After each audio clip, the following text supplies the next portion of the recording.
அடுத்து ராசி 12வது ராசியான மீனராசி. மீனராசியை பொறுத்தவரைக்கும் இந்த மாதத்தில் ஜூன் ஜூன் மாதத்தில் 3 அதாவது சூரியன் 3, 4, குரு 5ஆம் இடத்திலும், சனி உங்களுடைய ஜென்ம ராசியிலும் உலாவிக் கொண்டு இருக்கிறார்கள்.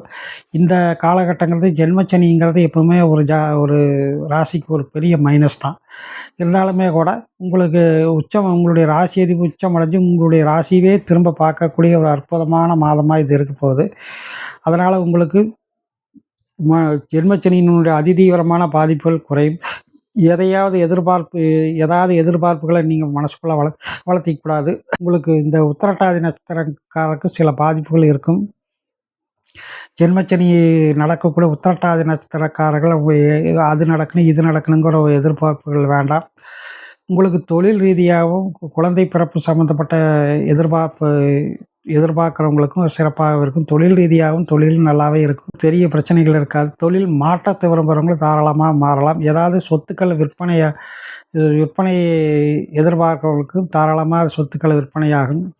ஏற்கனவே தொழில் நல்லா நினச்சிட்டு இருந்தாலுமே கூட சொத்து பத்து வாங்குறதில் எங்களுக்கு பலவிதமான குழப்பம் நீங்கள் எதிர்பார்த்த மாதிரி நடக்காமல் வேறு மாதிரி இருந்து சில குழப்பங்கள் ஏற்பட்டு இருந்தது. இந்த குழப்பங்கள் இந்த மாதத்தில் நீங்கி சொத்துக்களுக்கு நீங்கள் அதாவது அக்ரிமெண்ட் போடுறதுக்கான சூழல் ஏற்படும். 11ஆம் இடத்தை குரு பார்ப்பதும் சுக்கிரன் குரு 2 பேரும் பார்க்குது. வாகனங்கள் வாங்கிறதுக்கு, புதிய வாகனங்கள் வாங்குவது, புதிய சொத்துக்களை வாங்கிறதுக்கான வாய்ப்புகளும் சந்தர்ப்பங்கள் இருக்கும்.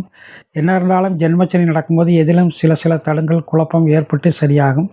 தொழில் ரீதியாக நல்ல முன்னேற்றம் இருக்கும். கணவன் மனைவிக்குள்ளேயே அப்பப்போ சில சிக்கல்கள் பிரச்சனைகள் அது பிறகு சரியாகும்.